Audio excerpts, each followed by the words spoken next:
Kurita seemed to be unsure and was not a man to take much advice. He had made these previous decisions rather quietly. Now Admiral Ugaki, who had been quiet himself, stepped forward and suggested that they head slightly eastward rather than directly north and thus get out of the bad weather that was hugging the Samar coast. Admiral Kurita accepted the idea. Somehow, through a combination of intelligence and bad observation during the fight off Samar, the Japanese persisted in the idea that they had been fighting light carriers and fleet carriers and not escort carriers. Admiral Kurita had the idea that his ships could not catch up to the carriers because the carriers could make 32 knots. This was arrant nonsense, but intelligence and communications this way were not the Japanese forte.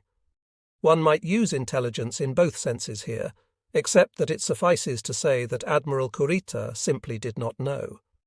Not knowing, he decided not to risk his fleet's existence by going into the unknown of Later Gulf, no matter what his orders. The Japanese army would have applauded that decision had they been party to it. They had been telling the Navy this same thing for weeks. Kurita also knew that the American planes were shuttling between their carriers and Tacloban and Darg. This meant to him that they were immensely dangerous. He would not know the condition of Tacloban and Darg fields. Also, he had so many fragmentary reports of American forces in so many places that he simply had to do what he thought best under the conditions, and he chose to try to join Ozawa and take on Admiral Halsey and destroy the Third Fleet. Not all of Admiral K's officers agreed with him. Had he bothered to ask, Admiral Ugaki did not. He wrote in his diary, "If battles could be waged by hard and fast rules, there would be nothing to them. At times, however, there are errors and unforeseen events, in particular with the friendly air forces carrying out the attack. I thought that we should have at least pursued the enemy in general. The will to fight and the ability to act promptly are not all that they should be, and standing on the same bridge, I have experienced considerable irritation with Kurita. If fuel is the primary consideration, then it is only natural that we head for San Bernardino Strait. But if the enemy is destroyed, you can fuel the destroyers from the battleships at night." So the ships headed back for San Bernardino Strait. The final analysis, coming under more air attack, revealed that the reason for the retreat was that Kurita was unable to find Halsey's task force quickly and did not want to waste fuel. They entered the strait just about at dark, not even zigzagging in their haste to return. When one is being pursued, there is nothing like putting in distance between oneself and the enemy. So this was not unreasonable, said Admiral Ugaki. They passed through the strait at 9 p.m. There was a radiogram that, when the battle situation report was made to the throne today, His Majesty expressed satisfaction with the actions of the surface forces, which were attaining battle results despite all the difficulties. We also received stirring praise from the Commander-in-Chief, Combined Fleet. "I can't help but feel that these eulogies are not in conformity with the situation," wrote Admiral Ugaki under the statement. Indeed, it was, and Combined Fleet was shocked to learn that Kurita had turned back and issued an order telling him to conduct a night action if that was possible. It was hardly possible. On receipt of the order, Kurita was already on his way back, having missed one of the great chances of the war to create havoc in the American fleet. The eulogies certainly were not justified by the situation. In his diary, Admiral Ugaki gives a hint, no more than that, of what was going on in Japanese air on this fateful day, October 25th. On October 25th, the Shikishima unit of the new Kamikaze Corps flew out from Mabalakat at 7:25 a.m., looking for the enemy. So did other planes of the Japanese, but these Shikishima planes were different. Their pilots were dedicated to crash diving on the American ships and sinking them at the cost of the pilot's life. For each plane that dived, the Japanese were not fools. The men in charge of the kamikaze would not allow the best pilots to waste themselves. Each pilot's success or failure was to be observed by someone who lived, and the pilots of the suicide planes needed escort to the targets to assure the best chance of delivering their deadly weapons. At 10 a.m. on the 25th, Lieutenant Yukos Seki began to make history. He was flying a Zero with a bomb under each wing when, at 10:10 a.m., his force sighted the American escort carriers, which had just broken off from the action with the Japanese fleet of Admiral Kurita less than an hour before. There were 5 kamikaze planes escorted by 4 Zero fighters. As soon as they were in position and each man had chosen his target, they peeled off and let go. Here is what happened next from the action report of the escort carrier St. Lo. At 10:40 a.m., Lieutenant James Murphy of Kinnin Bay, whose exploits have been described earlier, landed his fighter on St. Lo, which had agreed to take him as well as planes from other carrier groups. Then, at about 10:51 a.m., anti-aircraft fire was seen and heard forward, and general quarters was sounded. Almost immediately thereafter, numerous planes, believed to be both friendly and enemy, were seen at 1,000 to 3,000 feet ahead and on the starboard bow. These planes moved off to starboard, and one of them went about a beam to starboard. Attempts were made to engage the Fanshawe Bay and the White Plains, but these planes were shot down. Another plane exploded just off the White Plains, causing significant damage. The Kitkun Bay and the Kinnin Bay were both hit again by kamikaze attacks. This was a new experience for the Americans. While damaged planes, or those flown by mortally wounded pilots, had occasionally crashed into ships before, such as the Australia on October 21st, this situation was entirely different. American sailors were well aware of this. Here is the initial reaction from the White Plains that day: devil diver tactics. It was noted that in every attack by devil divers against this task unit on ships of this class, the devil diver circled from ahead to start his dive from the air. This method was probably used because anti-aircraft defense close aboard was least effective on this class of vessel. Maneuvering to avoid suicide divers, this vessel managed to avoid a direct hit by making a hard left turn at the commencement of the dive. It is believed that the most effective maneuver to combat suicide attacks by multiple aircraft, whether during day or night, would be an emergency zigzag of about 25 degrees to the right and left of the base course, with approximately 25 degrees of rudder on each turn. At least 18 knots is recommended to give quicker effect to the rudder and compensate for loss of speed. These advices were to be adopted, followed, and improved upon in the months to come. The Japanese, by failing to penetrate Leyte Gulf in the show operation, had created a desperate new weapon that was to replace the Japanese fleet as a fighting force. Admiral Kurita, of course, had no knowledge of the desperate measures Admiral Onishi had begun that day. The 7th Fleet forces fought off many air attacks, both conventional from the forces of the 2nd Air Fleet and suicide attacks from Admiral Onishi's 1st Air Fleet. The Japanese made several more submarine attacks, including a night attack on Petro Bay. The next day, the Suwannee, an escort carrier, took another kamikaze hit, causing about 250 casualties but not sinking the ship. The destroyer escort Admiral was sunk by torpedoes from a submarine, and submarine 145 was sunk a few days later in these waters. In just a few hours, the kamikaze attacks had done tremendous damage. Had the Japanese been able to coordinate their attacks with Admiral Kurita's, and had Kurita even been given the benefit of information that he would have air support, things might have gone differently at Leyte Gulf and Samar. As it was, the heart of the Japanese fleet, the Kurita force, was sent staggering back to Japanese waters, having suffered badly in its attempt to reach the American force. The mystique of the Japanese as never-say-die fighters was shattered once and for all, even if for the wrong reasons. Admiral Halsey and his staff had the right idea about Admiral Kurita's centre force. As the Third Fleet steamed northward at high speed during the night of October 24th to engage Admiral Ozawa's decoy force of carriers and heavy ships, Halsey and his officers were certain that Kurita would not fight, or if he fought, he would not fight effectively. With the belief that the Japanese southern force was doomed, which proved to be true, and the conviction that the centre force had been so heavily damaged that although they could still steam and float, they could not fight to best advantage, it was decided to focus full attention on the still untouched and very dangerous carrier force to the north. This decision was made with a view toward the projected operations of occupying Mindoro and Luzon. Everyone from Halsey on down knew it was a big chance to take by leaving San Bernardino Strait, but it was a calculated decision, not a spur-of-the-moment idea. Admiral Halsey decided against dividing his fleet by leaving surface forces at San Bernardino and taking aircraft carriers north. Such a move would expose the surface forces to air attack from land-based air without adequate coverage. He decided that a fleet in being was the best guarantee for successful war winning, and he knew Admiral Nimitz also had strong views along these lines. So they all headed north at high speed, with McCain, who had been on his way to Ulithi to replenish, expected to close up later. Here is Commodore Arleigh Burke's recollection of the spirit of the next few hours.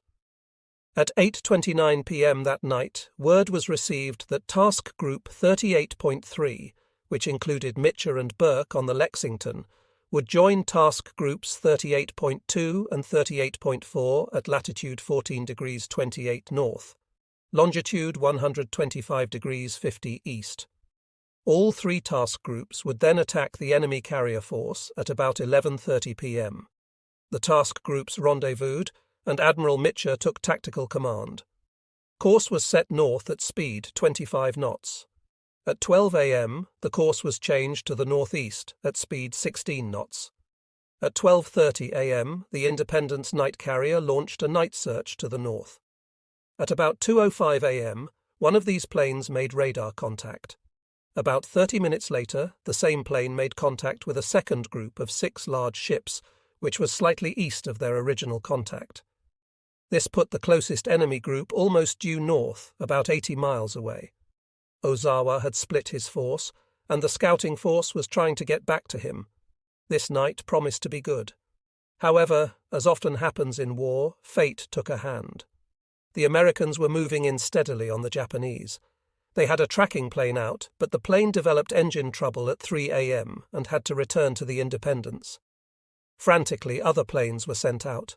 Admiral Burke wrote, "Our tracking plane had to return. The other night planes had radar trouble, and we never regained radar contact during darkness." Thus, the best-laid plans of men and nations, even with physical superiority, often go awry. Just before the tracking plane failed, the battle line was formed. Admiral Halsey had a definite plan for fighting, conceived an interesting scheme of battle in the employment of carriers and surface forces. The crux of the plan was that powerful surface striking forces would advance toward the enemy to engage him as quickly as he had been slowed or damaged by the airstrikes.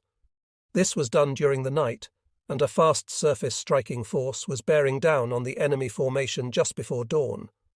The fleet armed its planes, and at 5:55 a.m. the search for the Japanese began. "We took a chance after we launched our search," said Commodore Burke. "We launched our attack with every plane we had available immediately following. We told the attack groups to take station 50 miles ahead of the task force on a bearing true north. On the way to contact, they thought they knew where the enemy force was located, but they could not be sure. This decision was Admiral Mitscher's. It has been said that Halsey ran the whole show, but this was not entirely accurate. Halsey supervised closely, set up the operations, and then let Mitscher undertake the execution. The reason for the quick movement was to get the attack planes off the decks and into the air so they could strike the enemy quickly. If the enemy did strike, they would not catch the planes on deck. Burke noted that although it became apparent after the battle that the Japanese did not have many planes on their carriers, about 30, Halsey's force did not know this at the time. Based on previous performance, they could have been ready for a strong Japanese attack, even if they knew Japanese pilot attrition had led to a less skilled batch of flyers. At 7:30 a.m., Burke reported that their planes had sighted the enemy carrier task force, consisting of 1 carrier, 3 light carriers, 2 old battleship carriers, 5 cruisers, and a half-dozen destroyers. The enemy had changed course to about 010, nearly north, and was going as fast as possible, apparently having received a warning when the night plane made radar contact. Commodore Burke believed that Ozawa's mission, to lure the Americans north away from Samar and later Gulf, had been a success. Ozawa did not know of the absolute failure of Nishimura and Shima to set the lower half of the pincers, or of the damage submarines and carriers had inflicted on Kurita. When the time came to execute his part of the plan, Kurita backed away rather than face what seemed to him almost certain annihilation at Later Gulf. At 8:40 a.m. that morning, the first attack groups struck the enemy. Admiral Halsey and his officers felt confident about the future. They had received Admiral Kinkaid's message at 4 a.m., which informed them about the action at Suluan Strait and the enemy surface forces. Task Force 34 was guarding San Bernardino Strait, but had not received the message until 6:48 a.m., just 10 minutes before Admiral Kurita's battleships and cruisers opened fire on the escort carriers off Samar. At 7:05 a.m., Halsey replied that Task Force 34 was not guarding anything, but was with the carrier groups preparing to engage the enemy carrier force. Halsey began to learn from the messages about what was happening off Samar. The first word came at 8:22 a.m., reporting that fast battleships were urgently needed at Later Gulf. Why they were needed was not explained, as messages from Kinkaid had been stacking up, while this particular message got through. At 8:38 a.m., a message from Ziggy Sprague explained that the enemy was composed of 4 battleships, 8 heavy cruisers, and many destroyers. This information was not particularly upsetting, especially as just 4 minutes earlier, Halsey had ordered the fleet to close on the enemy, meaning Ozawa. Another plain message, received at 9 a.m., explained that the enemy force was composed of 4 battleships, 8 cruisers, and other ships. It requested immediate strike by first carriers. Since Lee had just been ordered to close on Ozawa, this information seemed unlikely. Halsey focused on his own battle. At 9:21 a.m., while getting reports from his own fighters, Halsey received another copy of a plain English message from Ziggy Sprague to Kinkaid, Nimitz, and others, reporting that they were still under attack at 8:30 a.m. Halsey responded at 9:27 a.m., sending a message to Kinkaid. I am now engaging the enemy carrier force TG 38.1 with 5 carriers and 4 heavy cruisers. Cruisers have been ordered to assist you immediately. My position with 3 other carrier task groups, providing information that should have shown Kinkaid the gravity of the situation. He could not possibly help him with the fast battleships, so Admiral McCain, on his way to join up, was being diverted. That was all High thought was needed. High was digesting the information about the success of his own attacks on the Ozawa fleet when 2 rockets arrived. The first was from Admiral Nimitz, H's boss off in Pearl Harbor. Where is Task Force 34? The world wonders. The second was received 3 minutes later from Kinkaid. My situation is critical. Fast battleships and support by airstrike may be able to prevent the enemy from destroying escort carriers and entering. The combination of these 2 messages, coming as they did, created a harrowing puzzle for Holly. He had just learned of a series of strikes on the Japanese fleet of Ozawa, and was confident that in a few more hours the Japanese could lose 1 carrier force altogether. It would be one of the most spectacular victories of the war. From the pages of the action reports of Air Group 15, which was stationed aboard the carrier Essex in Admiral Sherman's task group, we get an indication of what was happening in H's area. Searches were launched at dawn on the 25th to regain contact with the enemy's carriers. In addition to the regular search teams, a fighter division led by Lieutenant J.J. Collins was diverted to a high-speed search mission at 7:10 a.m. Just as this fighter search made a turn at the end of its northern leg, the enemy was sighted 18 miles beyond by Lieutenant Collins's wingman, Lieutenant H.B. Vorest. He directed Collins's attention to the enemy disposition. Lieutenant Collins then reported the contacts, retired, gained altitude, and returned to observe the enemy from 18,000 feet until forced to return to base because of low fuel at 8:40 a.m. At this time, all attacks of Strike 1 had been completed. The 14 fighters of Air Group 15, led by Commander David McCampbell, who had distinguished himself so much the day before in aerial combat, went out on search and found nothing. However, when Collins found the enemy, the strike group was only 50 miles away from the Ozawa fleet. They headed in, with 10 of them carrying 500-pound bombs, and 4 planes flying high to cover the others. This time, McCampbell flew high and coordinated the strikes from above. The 10 bomb-carrying fighters swooped down in a steep, high-speed dive and then strafed as they pulled out. They concentrated on the destroyer screen and on the strong anti-aircraft defences.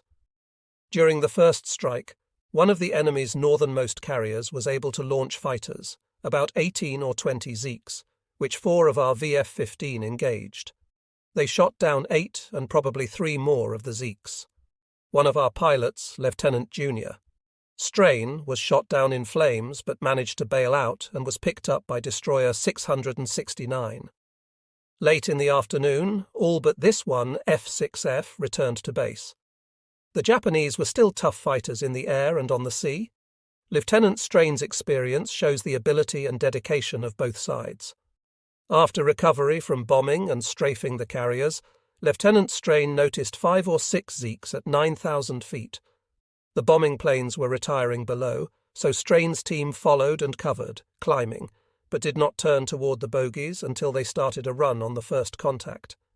He flamed a Zeke as it was pulling off from its attack, getting in full deflection bursts from 3 o'clock down, and saw this plane crash into the water along with 2 other splashes.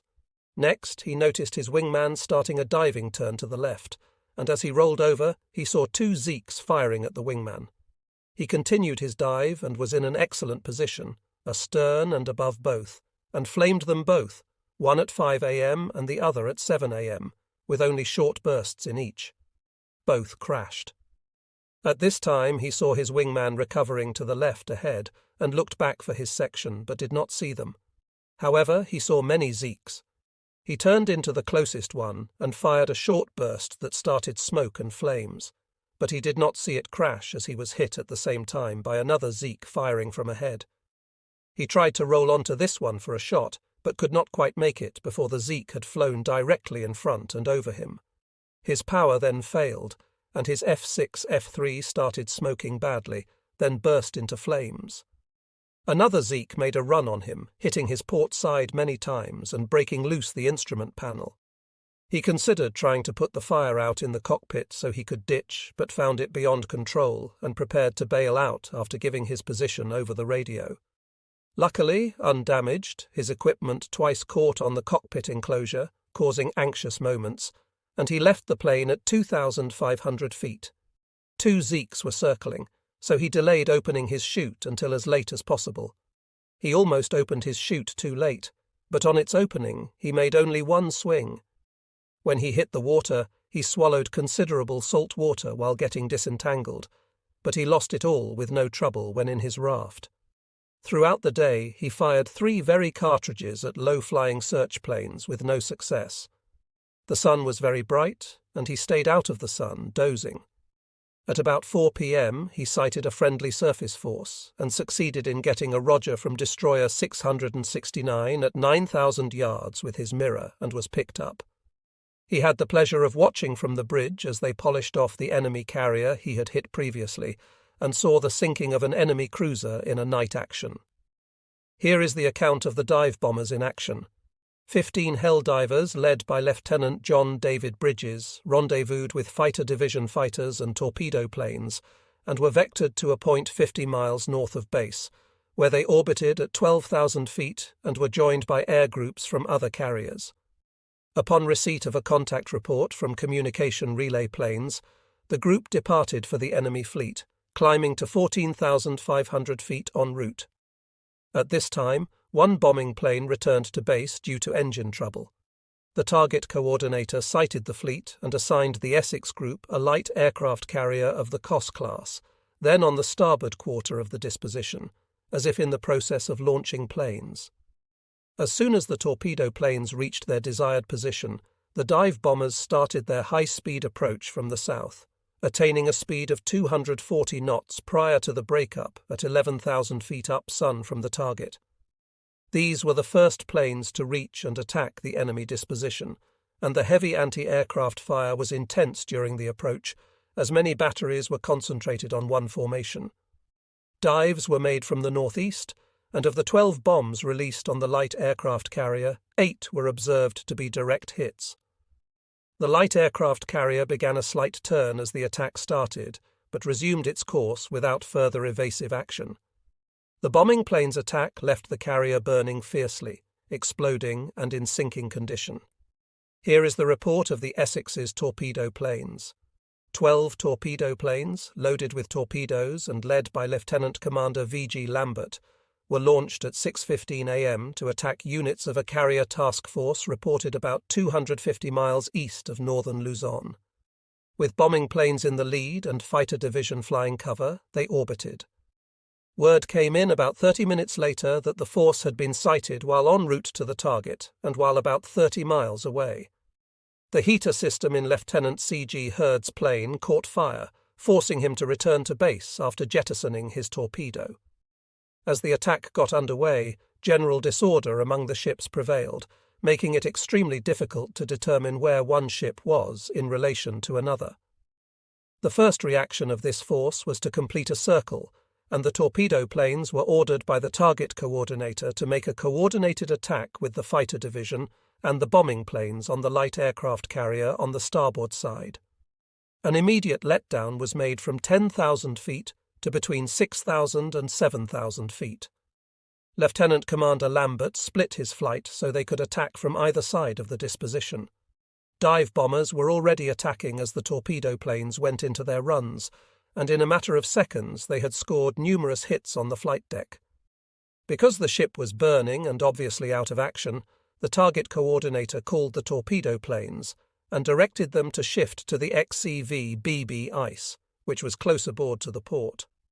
4 pilots, however, had already committed themselves to the light aircraft carrier. The ships had turned hard to starboard, and 3 pilots attacked from the southwest, giving them shots on the starboard side, while the 4th attacked from the east, giving him a shot on the port side. Lieutenant M.P. Deputy dropped his torpedo. It ran hot. Lieutenant L.G. Muskin dropped his, and it ran hot. Lieutenant J.C. Huggins dropped his as he was retiring. His crew reported 2 large explosions near Thebo Enon. Kenneth B. Horton dropped his torpedo, and he and his crew saw it run hot and explode off the port side of the carrier. The carrier sank at the end of the strike. The pilots believed it to be of the Chosi class. Meanwhile, other pilots diverted their runs to the hermaphrodite battleship Isa. Lieutenant H.D. Jolly dropped on the starboard bow and believed he got a hit. Ensign P.J. Ward dropped below the No. 2 turret and saw 2 explosions, one of which he thought was his. Lieutenant J. Smith dropped on the starboard bow and thought he got a hit. When the first target was abandoned by the target coordinator, other pilots turned toward another carrier, AO class. They said Lieutenant Charles H. Senson dropped his, and his wingman, Lieutenant L.R. Timberlake, dropped his torpedo. They believed both ran hot and true and exploded. Lieutenant Holliday dropped on the carrier and thought he got a hit too. Then, flying by some Zeros that attacked but did not press, the formation flew home. All the torpedo planes returned safely. In the story of the first strike of one carrier air group, a reader can get an impression of what was happening to Admiral Ozawa's fleet. There were, remember, 12 carriers in the 3 groups attacking Ozawa, so the Essex story can more or less be multiplied by 12 to convey the impression. Here is the way the action looked from Admiral Ozawa's point of view on the night of October 24th. Just about midnight, Ozawa sent a message to Combined Fleet Headquarters summing up his knowledge of the actions of the day. He knew that Admiral Kurita had come under heavy attack and expected more tomorrow. Kurita was moving fast south to sacrifice himself and expose his fleet with its 29 airplanes to high.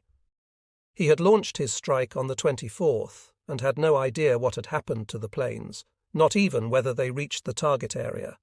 If they did, they were among those attacking Frederick Sherman's group, but that was never known. Certainly that night, Ozawa knew he was being tracked until evening, but did not know what happened after that. Once sure the Americans were following, he began to draw them away from Kurita. By 4 a.m. on October 25th, Admiral Ozawa was receiving disheartening news. He received a report of the Nishimura penetration and, at 4:40 a.m., a report of Nishimura's almost complete annihilation. That was Ozawa's term. Next came reports from land-based air forces discussing so many different American dispositions that Ozawa must have been confused or disbelieving. One thing is certain. The Japanese throughout the show operation had no real conception of the vast military resources they were facing in and around Leyte Gulf. At 7:20 a.m., Admiral Ozawa knew he was being tracked and reported this to Imperial headquarters. He put up a combat air patrol of a dozen planes or so, but the pilots had instructions to avoid wasting themselves uselessly, and they followed them. Admiral Mitcher's planes then began boring in, and they got hits on the Zuikaku, the Chito, the Zuo, and on lesser ships of the screen. Here is part of the action report of the Zuikaku, the proud carrier of the fleet that was Admiral Ozawa's flagship and had humbled the Americans before in better times. 1 a.m. The Zuikaku prepared to make 20 knots on 30 minutes' notice, which meant firing and readying her boilers and taking the chance of expending large amounts of the fuel of which Ozawa was so short. 5:30 a.m. The crew manned action stations, and half an hour later they prepared to make 24 knots immediately and flank speed on 15 minutes' notice. The tempo was increasing. 6:13 a.m. Ozawa launched 1 bomber and 5 fighter bombers for attack, a third of the entire force of planes available to him. 6:22 a.m. The cruiser Tama reported sighting planes coming in. 7:13 a.m. The Hyuga reported aircraft and her screen 170 kilometers away. 4 minutes later, rice balls and other battle rations were issued to the men at their posts. 7:34 a.m. Ozawa received the heartening information that Admiral Kurita had come through San Bernardino Strait and opened fire on 3 American carriers. 8:07 a.m. Ozawa launched another 9 fighters. A minute later, a report of about 130 planes gearing in 160 degrees to port at 6,000 m came in. Ozawa ordered the battle flag raised. He was going into the action for which he had waited all these days. Just then, the Hyuga reported another American formation on the radar 90 kilometers away. The Americans attacked. The air was filled with popping anti-aircraft fire, very accurate and heavy, and planes swooping down, apparently without order, but actually very well coordinated by Commander McCampbell, who circled high above the battle and directed his forces. 8:17 a.m. Milan Grumman's approached on bearing 200°12, divided into 2 groups. 8:21 a.m. Opened fire. 8:24 a.m. Speed 24 knots. 8:29 a.m. Enemy aircraft, 40 bombers, 10 attack planes making continuous dive bombing and torpedo attacks. Torpedo track on starboard beam. 8:35 a.m. Torpedo track on port stern. Bomb hit 200 to 500 kilograms on port side amidships. 8:37 a.m. Torpedo hit on number 4 generator room flooded. List to port 29.5 degrees.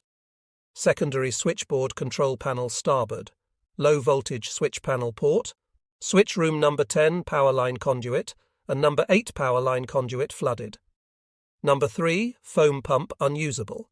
Power supply for helm cut and rudder disabled. Carried out direct steering and port after engine room flooded and unusable.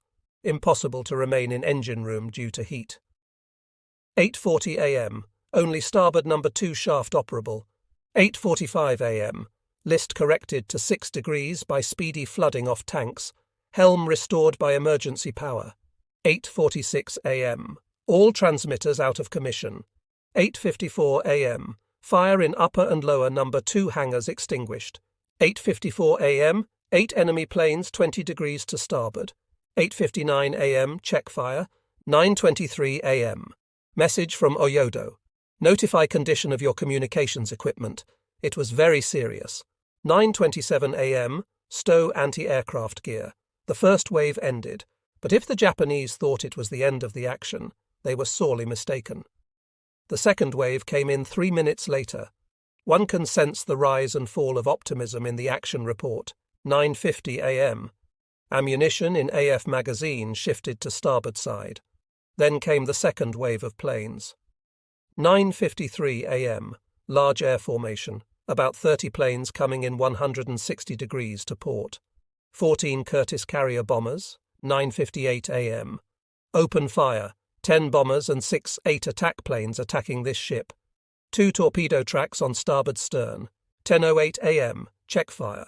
All enemy planes repulsed. 10:22 a.m. Unidentified aircraft, 1 Grumman, 1 Curtiss sighted. 10:32 a.m. HOV-2 for transfer of flag to Uto. 10:45 a.m. Submarine apparently 90 degrees to starboard. 10:51 a.m. Commander Ozawa transferred to boat. 11 a.m. Flag transferred to the Oyodo. 11:02 a.m. Aircraft spotted through closed gaps. Anti-air action. Full speed ahead. Open fire.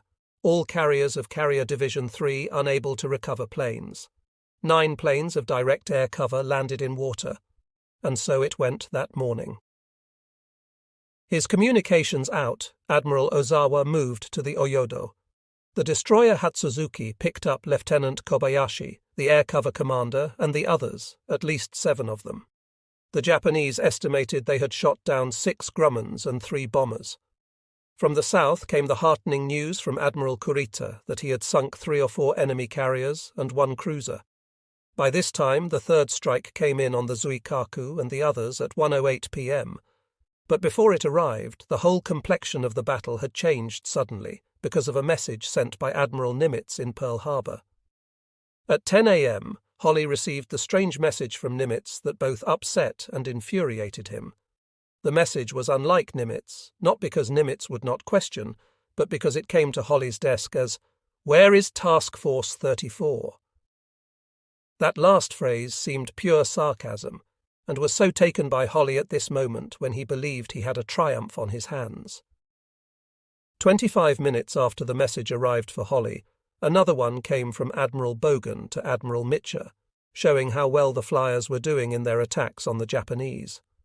Bogan's boys reported hitting a fleet carrier with a torpedo and 3 bombs, setting a cruiser afire and hitting a destroyer. The destruction of the Japanese fleet had begun, and Holly was only about 50 miles away. He could move in with his battleships and cruisers and finish off the lot. But that Nimitz message rankled. Actually, the message represented a comedy of errors that was again a part of the communications problem that marked the battles of Leyte Gulf all the way through on both sides. It was the practice in the American Navy to guard secret messages with padding, so the enemy codebreakers could not, after the fact, reconstruct obvious messages by putting together word groups and letter groups, and thus break the American naval code. So when Nimitz wrote his message at Pearl Harbor, he was asking a question purely in the best Nimitz form, where he asked, "Where is Task Force 34?" which High had indicated would be formed if he decided to go after the Japanese. But when the communicator in charge took that message, it was set up as follows. There were 4 words of padding at the beginning, "Turkey trots to water." Then came the message, "Where is Task Force 34?" and then the rest of the padding to protect secrecy. That single phrase could not have been more unfortunate because it could be construed to make sense to be a part of the message. When the message was received aboard the New Jersey, the normal procedure was to strip it of its padding at the 2 ends and give Holly the actual message. But a tired, confused communications man stripped away only half the padding, leaving Holly to wonder. When an admiral receives such a message from his commander-in-chief, he had best make some response. Holly's response was to do what he thought the message indicated. He broke off part of his fleet and sent it back to the San Bernardino area. So Holly sent the following message in sadness and anger. 11:15 a.m. Task Force 34 and Commander Task Group 38.2 Bogan reverse course. Retain as one part of Task Force 34 all bludgeons below Miami. Vinson Destroyer Squadron 52. All other units now with Task Force 34 proceed to join their respective groups of Task Force 38. Task Force 34 and Commander Task Group 38.2 proceed south at 20 knots. Commander Task Group 38.3 and Commander Task Group 38.4 continue strike enemy force during daylight today.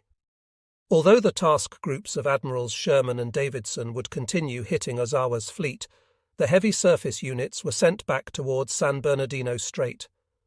2 hours later, High had a message from Kincaid announcing the situation looked better, and reporting that the Japanese fleet of Admiral Kurita had turned about and was retiring. Although Kincaid, with his usual caution, indicated they might return, Holly could have kicked himself.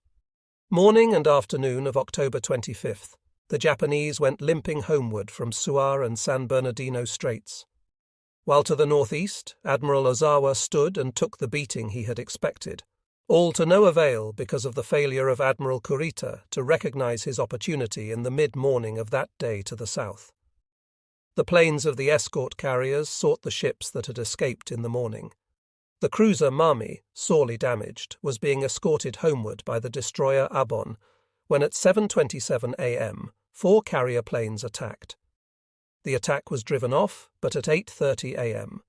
the Mami lost completely, the fires gained ascendancy, and the BGE pumps stopped working. Without the pumps, the fires could not be put out. At 9:02 a.m., 17 carrier bombers attacked the Mami. She took a bomb on the bow and one on the stern. The bomb that struck forward penetrated the No. 1 gun turret and destroyed the oil tanks, starting another fire. The No. 1 powder magazine was soon in danger. At 10:30 a.m., the secret papers were destroyed, and the destroyer AAB Bono took off the crew. Her captain reported to Admiral Toyota in Japan, who gave the mournful order to destroy the cruiser. At 12:30 p.m., the Abon fired a single torpedo into her, and she sank. Her survivors were carried to Cave and put ashore there. Her captain, executive officer, navigation officer, and many others had been killed in action that day. The cruiser Abukuma, escorted by the destroyer Usio, headed for Cayenne to undertake emergency repairs that would bring her safely back to home waters. However, the anchorage at Cayenne proved unsatisfactory, so she continued on to Dapitan, planning to go to Coron Bay the next day. On October 26th, when she was 20 miles out of Dapitan, the Abukuma was caught by about 20 B-24 bombers and sank 37 miles from Dapitan at 12:42 p.m. that day. The captain of the Abukuma was picked up by the Usio, which circled and looked for survivors. Altogether, 26 officers and 257 men were rescued, with 51 of the men wounded. Of Admiral Nishimura's force, the only ship that returned to friendly waters was the destroyer Shigur, which went home with Shima of Shima's force. The 2 cruisers, Ashigara and Nai, made it to safety, as did 3 destroyers. The transport unit, which had headed south under such high orders, was attacked by escort carrier planes in the Visayan Sea on October 26th, and the Kainu and the Yurin were sunk. Thus, the survivors of the southern Pins were very few and far between. As Morrison noted, by November 5th, only the Ashigara and 5 destroyers of the Suar Strait force were still afloat, the Nai having been sunk in Manila Bay on that day. If one considers the Surigao Strait battle alone, it was a debacle for the Japanese at virtually no cost to the Americans. Sunk were the Nachi, the Abukuma, the Yamashiro, the Fuso, the Mogami, and 3 destroyers. Admiral Kurita's force, after it ceased steaming to and fro undetermined, headed back through San Bernardino Strait towards safety. Once the escort carriers recovered from the shock of the attack, and while they were under vicious attack by the new kamikazes, the planes went after Kurita. An indication of what happened then can be found in the reports of the members of Composite Squadron 5, the air group that served aboard the carrier Kitkun Bay. One of Rear Admiral Ralph Off's 2 ships, the other being the Gambier Bay, which went down that day, NCN D.W. King took off with a flight at 3:10 p.m. on October 25th, with instructions to find the Japanese fleet and attack. They passed a cruiser dead in the water, orbited by a destroyer, and ignored it. They were under instructions to hit as many ships as possible and leave the cripples. We were flying at 9,000 feet toward the San Bernardino Strait when we sighted a very large oil slick. We followed this slick for about 30 miles before we found the Japanese fleet. We sighted friendly planes coming to attack. The visibility was poor, and the force was 150 miles from our base. The Japanese force consisted of 3 or 4 battleships, one of which was a Nagato, 3 or 4 heavy cruisers, one of which was a Mami, and 6 to 8 light cruisers and destroyers. The leader of the other group of planes, approximately 15 fighters and 12 to 15 torpedo bombers, announced that they would start their attack in 3 minutes. After about 3 minutes, their leader announced the start of their attack. Enan Marchant and Enan Fulton concentrated on a battleship on the afterport side, and Enan Carlin and I took the forward port. We dove from 9,000 feet. My target was a heavy cruiser, and my run was on a 45 degrees angle bearing off the bow. I did not see the run of my torpedo as I made a turn immediately after making my drop. My radio man could not see the run either, as the plexiglass was broken out. I think that Enan Carlin got a hit. The anti-aircraft was heavy and intense. We joined up astern of the Japanese force and headed for home. I was hit by anti-aircraft fire in my port bomb bay and my port wing. The port wing tank was streaming gas, and there was a large hole in the bomb bay door. The bomb bay doors would close only part way. My hydraulic system was completely shut out, and we found our ship just after dusk and made night landings. Here is part of Lieutenant JFCB's report. After passing by one battleship and one cruiser, which were dead in the water, we sighted a Tone-class cruiser making right-hand circles approximately 4 miles southeast of the other 2 ships. We were at 8,000 feet at that time, and waited until we were east of the cruiser, which was coming toward us in its circle. As soon as we started our dive, the cruiser took evasive action, first making a turn of 75 degrees to starboard, and then going on a straight course. By this time, Lieutenant Andrews and Lieutenant T.G. Battlewood had dropped their torpedoes, and Lieutenant Curtis and I launched ours. A few seconds later, the Japanese cruiser then turned to starboard to parallel Lieutenant Curtis and my drops. As I pulled out of my dive, I saw 2 500-pound SAP bombs dropped by Lieutenant McDermott explode. The first one appeared to be a near miss on the starboard bow, and the second appeared to be a hit on the bow of the Japanese cruiser. Soon after the 2 bomb explosions, I saw the wakes of the 2 torpedoes dropped by Lieutenant Andrews and Lieutenant Butler. Both of these torpedoes hit amidships almost together on the port side. The Japanese cruiser immediately lost speed and in 5 minutes was dead in the water, listing slightly to port. As always in an air battle, it was not quite one-sided, as Lieutenant Butler's report indicated. After he had made his attack, 5 minutes later, while approximately 10 miles south of the cruiser, my gunner called my attention to a lone Avenger making a glide-bombing run on the Tone, which appeared to be almost dead in the water and smoking heavily from the port side. Just as I saw him, he was hit and went all the way down to the water in a red ball of fire. My gunner is positive that he saw 2 parachutes open, but I was unable to observe such. Here, taken from the action reports of the 1st Striking Force, Kurita's outline of what happened that day to the Admiral and his ships. At 10:18 a.m., while Kurita was still debating his next move, he ordered all his damaged ships to head for San Bernardino Strait and home waters. At 10:30 a.m., the Yamato, the flagship, sent a message claiming 1 carrier of the Enterprise class sunk and another damaged, plus 3 destroyers. There was, of course, further evidence of the Japanese failure to ascertain the nature of the force they engaged. By 11 a.m., the destroyers had become cruisers too in Japanese thinking. Here is Admiral Kurita's rationale for deserting the action that day. Until about 12 p.m., we were determined to carry out the plan to penetrate into Leyte Gulf in spite of repeated enemy air attacks. However, according to an enemy dispatch, the enemy 7th Fleet was ordered to concentrate in position about 300 miles southeast of Leyte. The enemy was also concentrating its carrier-based air strength at Taban and, together with its surface task force, was disposing itself to counter the penetration into Leyte, which was anticipated. Its preparations to intercept our force apparently were complete, whereas we could not even determine the actual situation in Leyte Gulf. Moreover, in view of what happened to the 3rd Section, Shima, and the 2nd Diversionary Attack Force, Nishimura, it seemed not unlikely that we would fall into an enemy trap were we to persist in our attempt at penetration.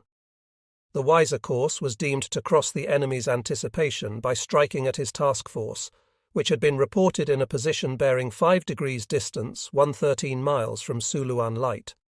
At 9:45 a.m., We believed that turnabout and proceeding northward in search of this element would prove to be to our advantage in subsequent operations. All this while, Admiral Kurita was getting feedback of the calls for help from shore stations. They added up to calls for help from a very strong force somewhere southeast of Leyte Gulf, or so it seemed to Kurita. Thus, all plans were abandoned, and San Bernardino Strait and beyond became the goal that day. Starting with the morning attacks, the Japanese force was subjected to 11 air attacks. When they were over, the Kumano, Suzuya, Chikuma, Chokai, and Haimo were either finished or nearly so. They were detached and ordered to make it or not by themselves with destroyer escorts. When the Suzuya sank, her crew went to the destroyer Okinami. When the Chokai went down, her crew went to the Fujinami. The destroyer Noak was sent to help the Chikuma and was never heard of again. The rest were heading for Coron Bay. That night, the last of the survivors passed through the straits. Here is from Admiral Ugaki's diary, the sad story of the retreat on October 26th. Today, before dawn, we passed north of Tabas Island, our battlefield of 2 days ago, and offered a silent prayer for Masashi. We proceeded southward along the west coast of Thais, and about 8 a.m., just as we were approaching the northwest tip of Panay, about 30 planes which had followed our oil slicks attacked. At 8:34 a.m., 50 more planes attacked, and at the end of the attack, several torpedo bombers appeared.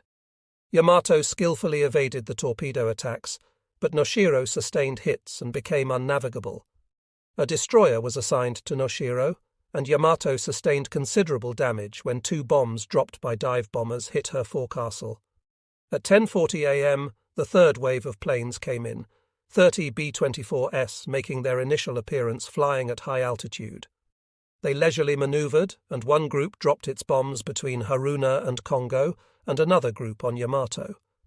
Yamato skillfully evaded by right rudder, but waterspouts and bomb fragments from 3,500 kilograms near misses passed over the main battery fire control station with considerable force.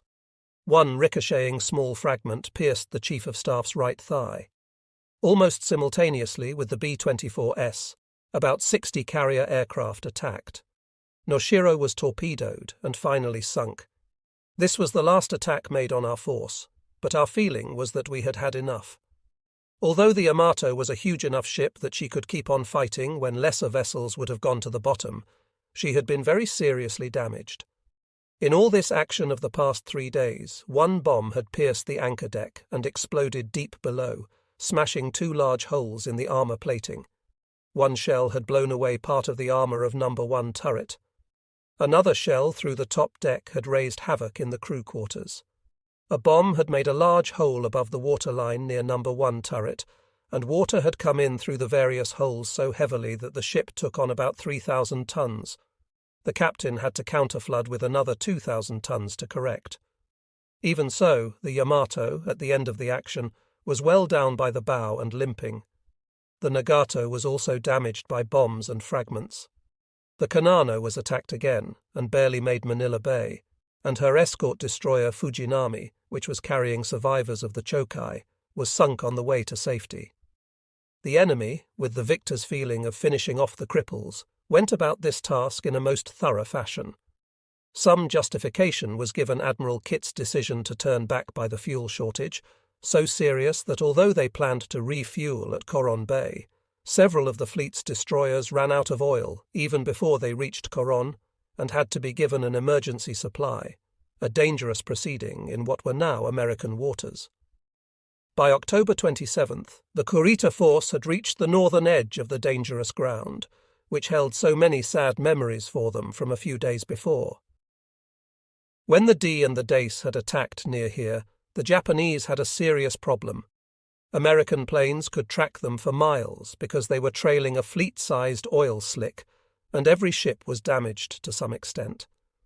Admiral Kurita decided to pass through the centre of the dangerous ground as the lesser of 2 evils, and he and his staff indulged in a lively debate as to what course should be followed. Some felt that the fleet really ought to abandon its plan to return to Brunei Bay, which was now too close for comfort to American bases, and go on to Cam Ranh Bay instead.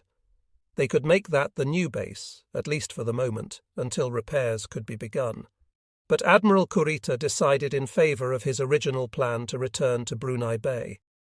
There were no attacks, and they could fuel their destroyers from the Nagato and the Haruna, although the process gave Kurita an anxious hour. In one way they welcomed the bad weather that descended, but moving through the dangerous ground in poor visibility was a very risky business, and they were well aware of that problem. The main force lost contact with several destroyers this day. They had headed into Coron Bay for refuelling and did not appear. Kurita reversed course for several hours, but still they did not appear. It was worrisome, but worries were lessened now that the Yamato and the others could bury their dead, taking time for the civilized rites necessary to bury them at sea. On the 28th, the fleet was heading southeast bound for Brunei Bay. Luckily, the weather was foul and cloudy, and if there were American search planes and submarines about, the Japanese managed to evade them. At 8 p.m., the limping fleet entered the bay during a squall and proceeded to its anchorage. The Yamato became fouled with the anchor of the oiler Yuhomaru when her anchor windlass gave way, another little bit of damage. Admiral Kurita secured then, but first ordered fueling, so that whatever happened, he would be ready to go out and fight again if necessary. The officers and men began to relax, and the survivors of the sunken ships reported in. Admiral Ugaki saw with pleasure that Captain Ada of the Takao and Captain Araki of the Otago had turned up on the flagship bridge to report on their woes. Yet, as he saw these gentlemen, he could not help but be sadly aware of the absence of Captain Iguchi, commander of the beloved Musashi, the great sunken battleship that still haunted Ugaki. The battle was over for Admiral Kurita, and he was now assigned the immobile task of maintaining his fleet in being from Japan. Admiral Toyoda ordered that the ships remain at Brunei, even those ships that were streaming oil and needed dockyard repairs, because Toyoda was sending 2.5 divisions to Morotai, and the presence of these ships, scarecrows though they might be, would give the Japanese about all the naval protection they might expect in these difficult days. Admiral Ugaki relaxed and took his first bath in days, and while doing so he mused on the negative fortunes that had overtaken Japan. Admiral Kurita remained at Brunei for a time as requested. The missing destroyers turned up, except for some that were sunk in Coron, as were some tankers. One tanker was sunk in Balabac Passage, one fled north damaged, and one had a narrow escape in Panay. They were dogged by submarines as Japanese tankers had been and would be for the rest of the war. Indeed, the days of the Japanese fleet would be numbered now, if for another reason than by her inability to secure fuel for the fighting ships. For a few days, the ships were occupied with the repairs they could make, with loading ammunition, and with hospitalizing the injured and the sick. Then they waited until the end of November, when the ships returned to the inland sea, the mighty Yamato too. Most of these ships would never again move out of inland waters. As for the northern force of Admiral Ozawa, it was lucky in a way. Admiral Halsey turned the battleships and cruisers around and sent them south, yet Ozawa's troubles did not end by any means. At 11:15 a.m. on October 25th, the point in time at which Halsey had executed his decision so reluctantly, the action report of Admiral Sherman's task group gives an indication of the kind of punishment the Americans meted out during the rest of that day. Ordered by Halsey to continue strikes against Ozawa shortly after strike number 3 took off at 11:45 a.m., Belleau Wood Target * Coordinator reported that the enemy ships were then in 2 groups.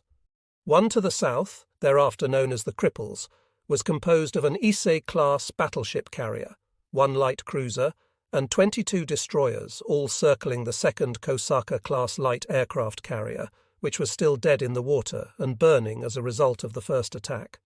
The other group was some 20 to 30 miles northwest of the Cripples. It consisted of Zuikaku carrier, flagship, Zuiho carrier, the other Issei battleship carrier, 3 cruisers, and 2 or 3 destroyers. The enemy ships were approximately 102 miles from our formation and task group 38. 3 planes were ordered to strike the northern group, which was apparently still heading north at 15 to 20 knots. Their attack at about 1:10 p.m. put finishing touches on Zuikaku with 9 direct 1,000 and 2 000-pound bomb hits. In addition, 1 torpedo was put into the northern EC-class battleship carrier. Planes from Task Group 38.4 were soon to make several good hits on Zuiho, which was also left dead in the water and burning badly. At about 2 p.m., Lexington Target Coordinator watched Zuikaku founder.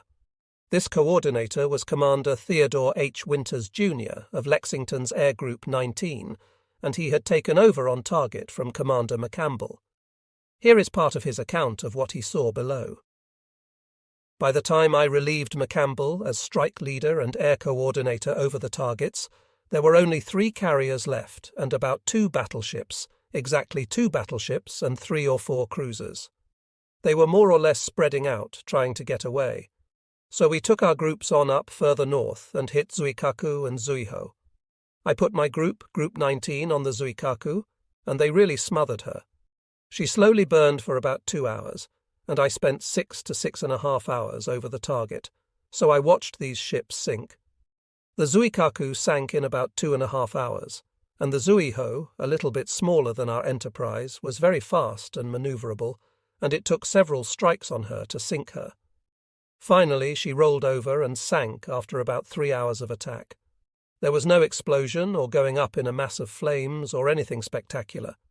An interesting note on these 2 fast carriers. 2 destroyers picked up the survivors on the Zuikaku when she sank, and I marked down the 2 in formation to keep our eye on for future reference. And those same 2 went over and picked up survivors off the Zuiho a while later when she sank, and we got destroyers and these 2 cans and set them on fire from end to end before the day was over, and the slaughter must have been terrific. The third strike of the American force did not bother the cripples, but at 2:10 p.m. came a report that the Hyuga and the other undamaged ships of the Southern Cripples force were abandoning the light cruiser and heading north. So planes from the Lexington and the Langley were rushed to them to join a Task Group 38.4 attack, and the final air attack of the day was made at 4:15 p.m. Pilot reports, substantiated by photos, indicate that only 10 vessels were still afloat. 2 IC battleship carriers, 1 unidentified cruiser, 1 Oyodo or Agano light cruiser, 1 Noshiro light cruiser, and 1 unidentified single-stack light cruiser, and 3 destroyers all underway, plus the crippled Kosaka-class light aircraft carrier dead in the water and abandoned by the other ships. As a result of well-coordinated attacks, 2 torpedoes and 6 direct bomb hits were obtained on the battleship carriers, one of them slowed to 8 knots temporarily, but later was reported still heading north at 20 knots. A destroyer was confirmed sunk, and 1 250-pound bomb hit was obtained on the stern of a cruiser. Here is more of the action report, couched very personally by Admiral Sherman. In the course of the day's strikes, it rapidly became evident that there might be several Japanese cripples which could best be finished off by ship gunfire or torpedo attacks after dark. At 1:40 p.m., Sherman asked permission to organize a cruiser and destroyer attack after dark, and Mitcher agreed, but said he thought it might be difficult with only 1 battleship in each group, and he did not want any damaged ships to tow home. So Sherman made plans for his attack, leaving Cruiser Division 10 and 4 destroyers for screening, and telling Essex to put up 2 night fighters for snooping. "I felt that the tactical situation warranted this reduction in the carrier screen," said Sherman. "We ruled the seas in our vicinity. There were no enemy aircraft in the air to bother us. The enemy was in full retreat, and the only remaining objective was to prevent his cripples from getting away. So 4 cruisers and 12 destroyers went out about 4:15 p.m. first. They found the carrier dead in the water and opened fire. The Japanese tried to return fire, but their ship was too badly hurt to be effective. At 5 p.m. the carrier capsized and sank, and the cruisers and destroyers found a force of 2 Japanese destroyers and a dead cruiser and opened fire. The destroyers had been picking up survivors. They fled and got away, moving north at high speed. The Japanese cruiser stayed and fought, and made speeds up to 26 knots in her flight. Finally, she exploded and sank at 8:55 p.m. Here is Admiral Sherman's assessment of the accomplishment of the day. The situation during the day had been ideal. We had wiped out the enemy air on the day before, and we had him within striking range of our aircraft. We were proceeding towards him at 25 knots. He could not get away, and a good fresh breeze for air operations was only 45 degrees on my starboard bow. It was a happy situation. The enemy was between 80 and 100 miles, an ideal distance for aircraft strikes. We pounded him from dawn till dark with everything we had. Commander Winters felt the same. The action on the 25th impresses me as one of the most remarkable that I've ever heard about.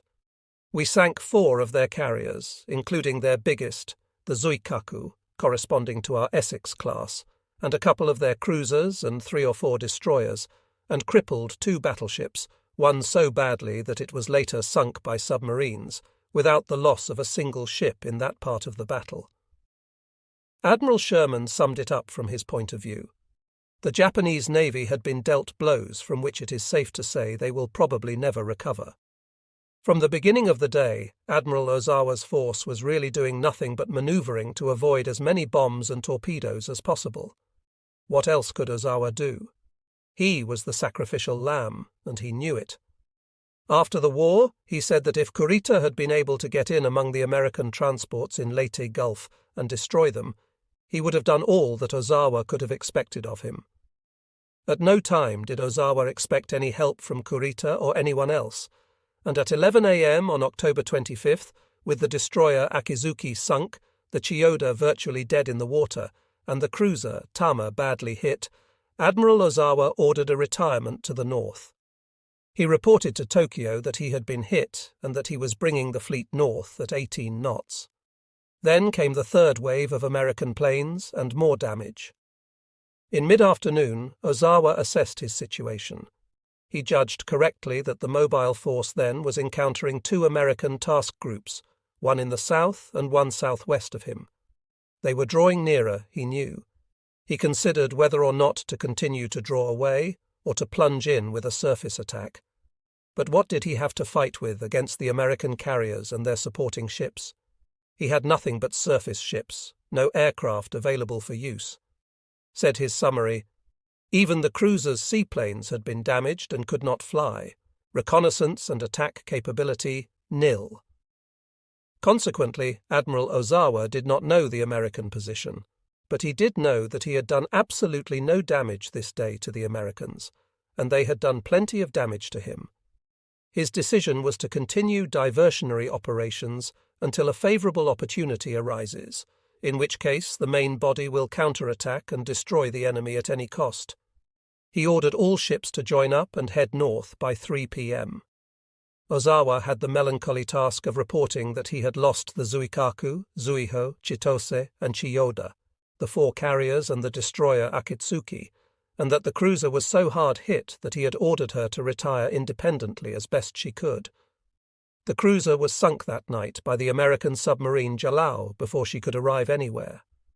By late afternoon, Admiral Ozawa still had 12 of his 17 ships afloat. He had reported the Chiyoda lost, and he was right, although she did not actually sink until about 5 p.m. when plastered by cruisers and destroyers. By 8 p.m., the darkness was protecting Admiral Ozawa from further American airstrikes. He had reports from the destroyer Hatsuzuki, which was rescuing carrier survivors, that she was under attack by surface forces. This was the cruiser-destroyer force under Rear Admiral Lawrence T. Dubose. The force chased 3 Japanese destroyers, in fact, and finally sank the Hatsuzuki just at 9 p.m. By that time, Admiral Ozawa had decided to go to the assistance of the destroyer and turned around with the 2 hybrid battleships, a cruiser and a destroyer, to fight. The last word from the Hatsuzuki came at 8:41 p.m., her captain reporting that she was engaging the Americans. Then there was silence. Ozawa heard no more nor found the American surface force.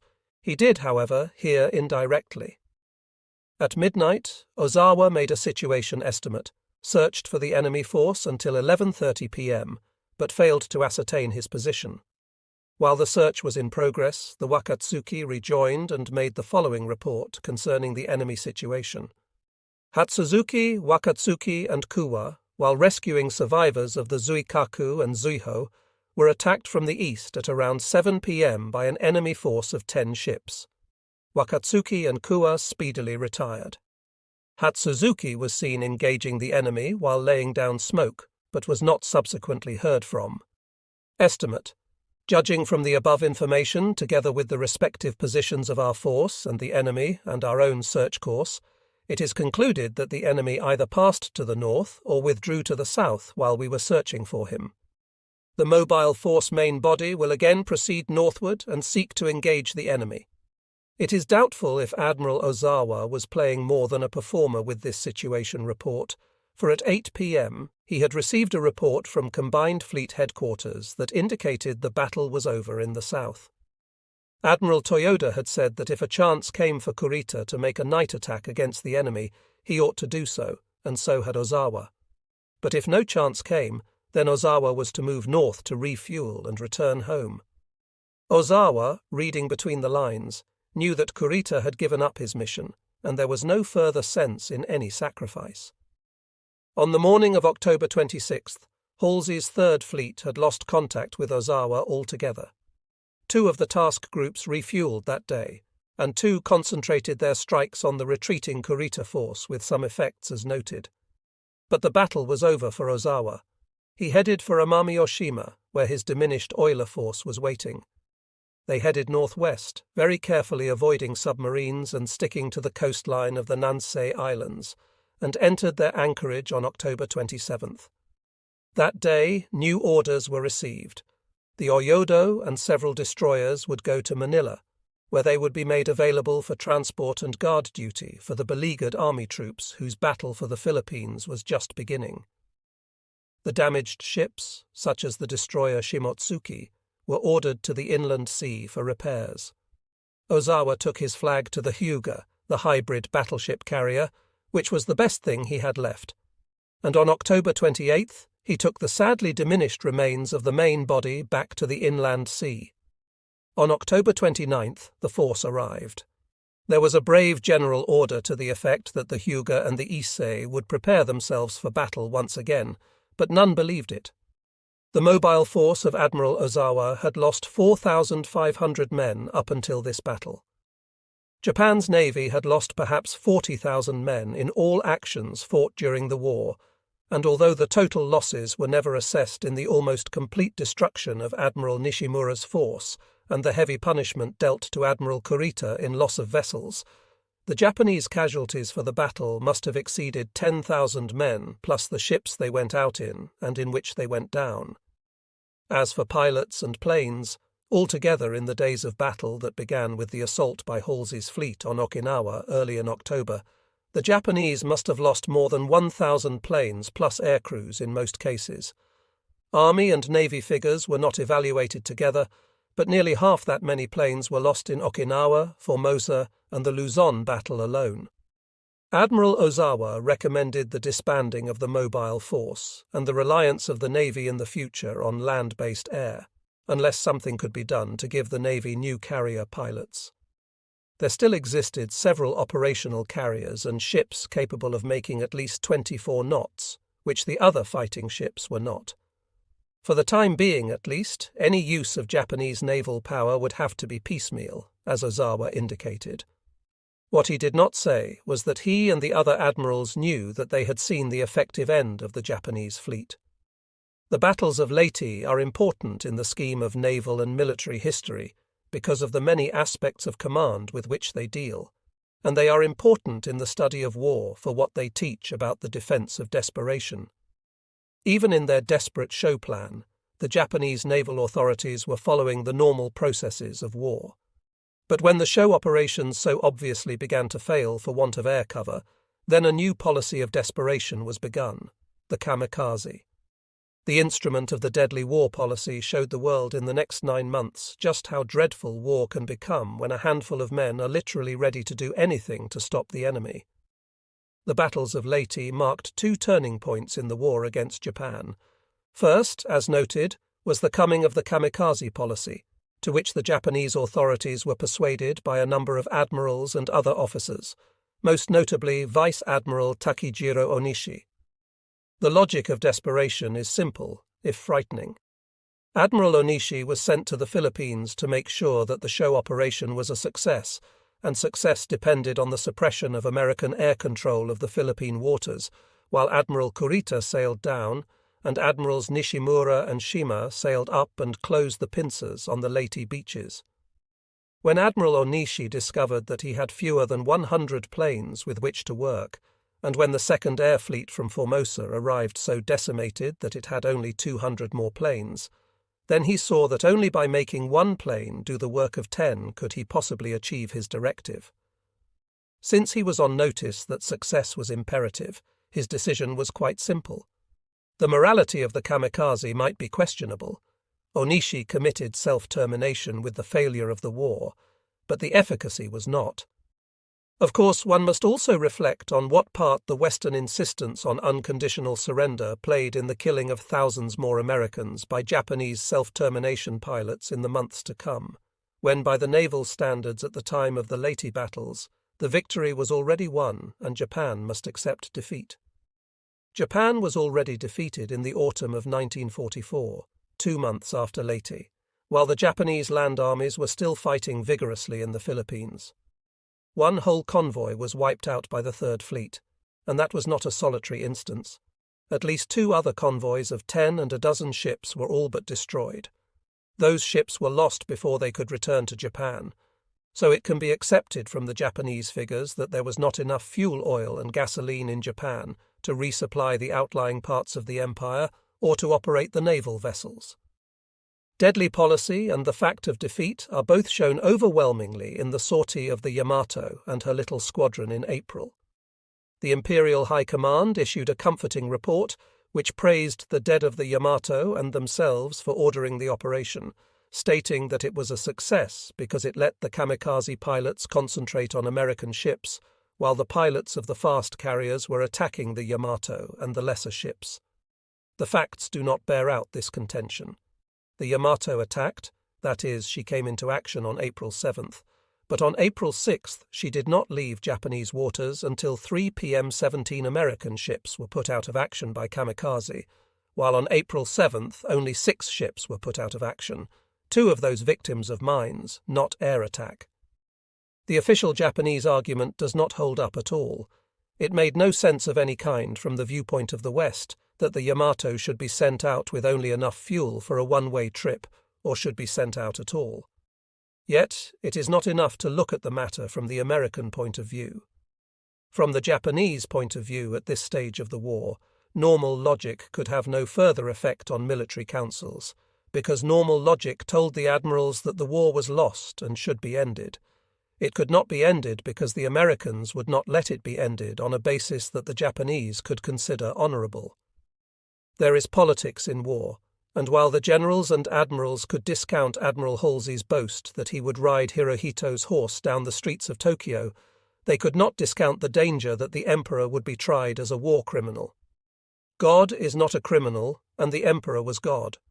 So Japan was forced, there is no question about that, to a policy of desperation. The only way the most dreadful slaughter in the history of warfare was averted on the beaches of Japan was by the dreadful slaughter of civilians at Hiroshima and Nagasaki. Even that would not have stopped the war. Admiral Toyoda and others shrewdly guessed that the American supply of atomic weapons was extremely limited, and they would have gone on with war on the beaches. They had saved the gasoline, they had manufactured the kamikaze planes, they had other self-termination weapons that would have decimated those beaches and the ships that stood off them. The slaughter of Americans and Japanese in a landing on Japan would have been enough to give even warriors pause, and the Japanese were ready, soldier and sailor, to die on those beaches for their country. They were saved only by an emperor who realized that the submarines and the airplanes had already destroyed Japan's ability to fight a war to any conclusion other than self-termination. A change in the war shown at Leyte, then, was the turn from a policy of defence to a policy of military self-termination to achieve defence. There were a few leftover actions of the old school by the Japanese. Admiral Kimura's Christmas call on Mindoro with his half-hearted bombardment of San Jose and the beaches represented the traditional in warfare. Perhaps its failure underscored the need for change to the policies of absolute desperation. In any event, the show operation, even if it had succeeded in doing everything that Admiral Toyoda had outlined, would have meant the end of the Japanese fleet. The battle might have been different under certain circumstances. Had Admiral Kurita stayed his course, he would have destroyed perhaps another dozen ships, maybe even more. But Admiral Oldendorf would have gotten to him in 2 hours or so with the old battleships, the cruisers, and the destroyers. There would have been more ships sunk on both sides, more lives lost, but the fact was that the Japanese sent out 63 ships to oppose a vastly superior number. Under no conceivable conditions could the Japanese have done anything. But losing that fleet, given the intent and orders of the ship preparation, marked the second turning point of the war. This involved a purely American matter, the change in nature of the struggle from a combination of military and naval responsibilities to one in which the military would assume ascendancy. The reason was that with the Philippines invasion, for the first time, the Americans came into a position where armies were to be used in assault. So large were the land masses involved that before, assaults had been carried by divisions. The Marines were particularly quick and skillful in attacking small islands. Here, both the Central Pacific and South Pacific campaigns had been against relatively small land masses. Even in New Guinea, only a small portion of the big island was involved. But in the Philippines, at the time of invasion, there were some 260,000 Japanese troops. In Okinawa, there would be some 400,000 troops. In the Japanese islands, there would be millions. This meant that tanks and other armour, along with army tactics, would control. This, in turn, meant that the army would run the rest of the war in the Pacific. An argument could be made that whatever American failure existed in the battles of Leyte, from a naval point of view, it can be traced back to this problem, the matter of overall command of the operation. Up to the time of the Philippines, there was divided command, and that divided command hurt the American war effort in several ways. General Douglas MacArthur always held out for a single command with himself as commander. The latter part of the argument helped defeat the former until the exigencies of the Philippines operation shoved affairs in the right direction towards single command. After the Philippines battle, there could be no further argument with MacArthur's contention that one man had to be in charge. Iwo Jima was a navy show. In Okinawa, the army soon took control when they could support themselves. Admiral Halsey, by the way, supported this thesis throughout, the matter of single control. The reason for dual control at Leyte was the nature of the war itself. The war had begun in the Pacific as a naval war. The Japanese had tried to destroy our fleet, and when we went to stop them in their advance at the line drawn in the Solomon Islands, the stopping had to be done by ships of the fleet supporting men ashore. The Japanese had control of the air in those days, except in local situations, such as a carrier attack, because it was a naval war in the early days. Because General MacArthur sat in Brisbane and waited for supplies and men that did not come, then came slowly and sporadically, Admiral Nimitz at Pearl Harbor had charge of the Central Pacific fighting, as General MacArthur had charge of the Southwest Pacific. There was a never-never land in the South Pacific itself, but Admiral Halsey occupied that land as commander of the Third Fleet and cooperated with MacArthur. Halsey cooperated so well with MacArthur that there was no real trouble, but in the end, MacArthur got his own navy with Admiral Thomas Kinkaid in charge of it. The trouble, or the root of it, was located in the Philippines operation, which had been opposed strategically by the United States Navy all along as unnecessary. Admiral Ernest King, Chief of Naval Operations and Commander-in-Chief of the Navy during the war, wanted to go to Formosa or the coast of China, bypassing the Philippines. The decision for the Philippines was made over his opposition, but at the time of the Philippines invasion, strategists were still discussing the next moves. General MacArthur, of course, wanted to be in charge from then on and let the Navy come under his command. Admiral King and Admiral Nimitz were resisting. Thus, it was that Admiral Halsey's orders were written the way he wanted them. He had a strategic responsibility stated and a tactical one implied. He was supposed to support Admiral Kinkaid, and he did so by blasting the Okinawan, Philippine, and Formosan airfields and shooting down so many planes that the show operation was doomed from the beginning. We know that now through wonderful hindsight. He did so by smashing Admiral Kurita's force in the Sibuyan Sea on October 24th. But Halsey's orders also directed him, if he had a chance to engage the Japanese fleet, he was to do so above all else. In the show operation, the Japanese divided their forces, so the words "engage the Japanese fleet" could have applied to the engagement of Kurita's force at San Bernardino Strait, as well as to Admiral Ozawa's decoy force coming down on the outside of the Philippines, except for one thing: carrier doctrine. World War II in the Pacific had resulted in the glorification, quite properly, of the aircraft carrier as the principal offensive weapon of sea war, at least the principal tactical weapon, the submarine proving itself absolutely to be the major strategic weapon in that sea war. With that emphasis on carriers, every American admiral worth a command had an emphasis on carrier doctrine in his own mind. When the Ozawa force came down south with its carriers, and when the Kurita force, badly mauled, moved backward into the Sibuyan Sea without any carriers, Admiral Halsey came to a conclusion that seemed natural to his enemies too, and moved against the force with the carriers. Carriers were always a clear and present danger. Planes could be flown off a carrier at any point, given decent weather. Planes could be flown to a carrier under the same conditions. The carrier in being was a constant threat to all other vessels and to armies ashore as well. Because of his orders then, because of the jealousy between army and navy forces at the highest levels, because this was the moment of change in approach to the Pacific War, although the change had not yet taken place, because of all these things, the second turning point of the war after Leyte came about. The result of Halsey's decision to go north after Admiral Ozawa was as important in determining the future course of the war as was General Holland Smith's relief of Major General Ralph Smith in the Marianas a few months earlier. In the Smith versus Smith controversy, General Marshall swore that no army general would again serve under a marine general after Leyte. Admiral Halsey was among the first to state that in any naval situation there ought to be a single command. Historically speaking, this is the importance of Leyte from a strategic point of view. From a purely naval point of view, the battles of Leyte illustrate some interesting points about warfare. First, an AESM matter is the notable degree to which communications and chance played roles in that battle. For example, Japanese communications among the fleets and between the fleets and the air bases and air commands of the Philippines were simply frightful.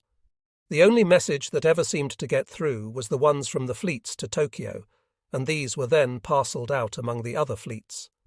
The Americans did not have this problem.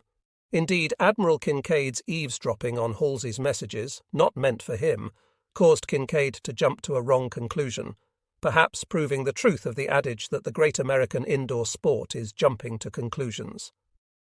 From the Japanese point of view, one might say that the first terrible tactical mistake in the show operation was the decision by Admiral Toyoda's staff, while he was grounded on Formosa, to commit the carrier air force of Ozawa's ships to the land battle. The planes were lost, and Ozawa's carriers lost their teeth. In fact, Halsey's smashing victory over the Japanese in Formosan air coloured the whole battle. Admiral Kurita could not get the air support he demanded at any time, and he was mauled.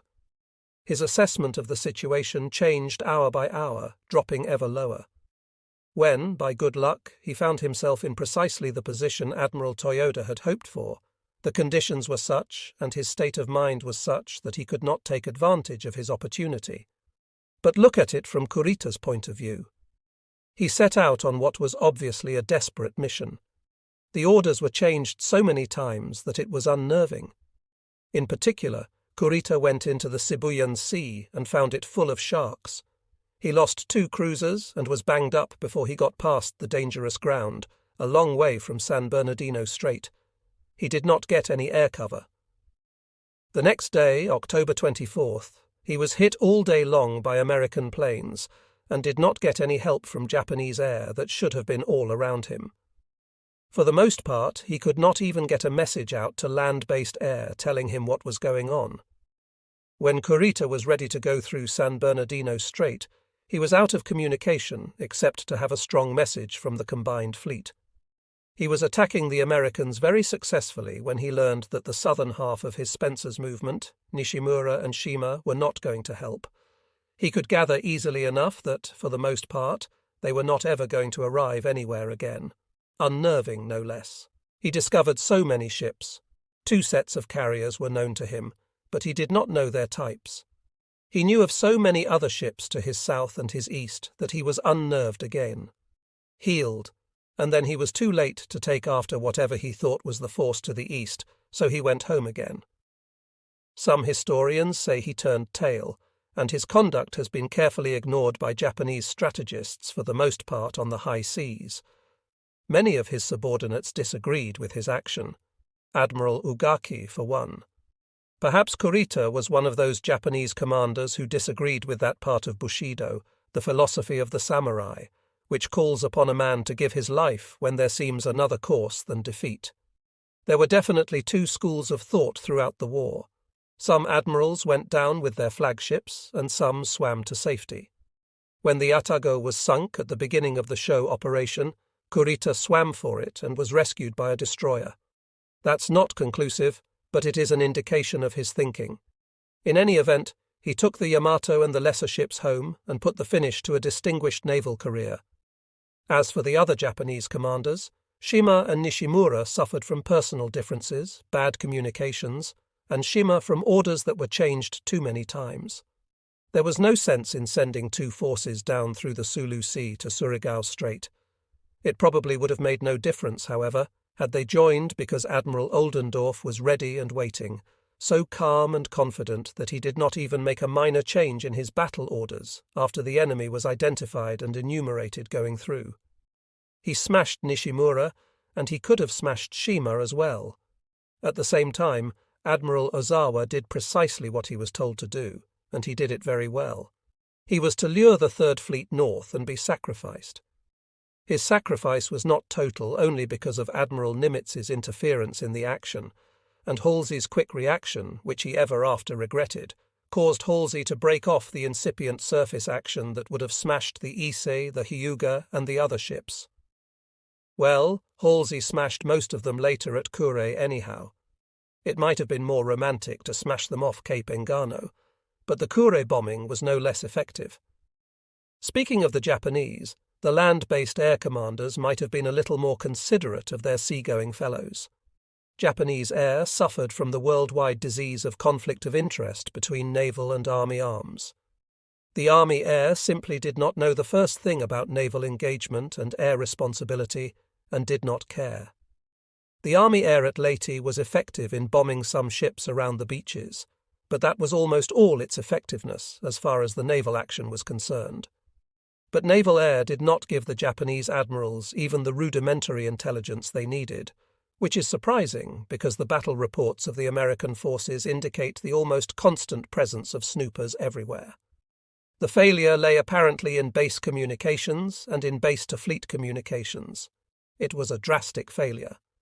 Speaking of the Americans, a number of commands were involved. First was General MacArthur in command of the total operation. Actually, at this stage of the operation, whatever failures there might have been in that command were not apparent.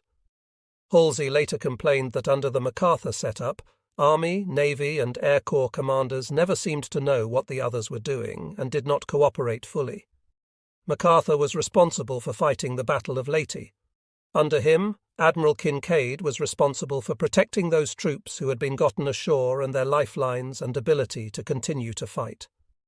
The responsibility for what happened was clearly in the naval sphere. From Admiral Kinkaid's point of view, it was very simple, and just as it had been in the Central Pacific operations and all the Southeast Pacific operations until this point. The naval commander was in charge until the army took over, or the ground troops, if it was Marines.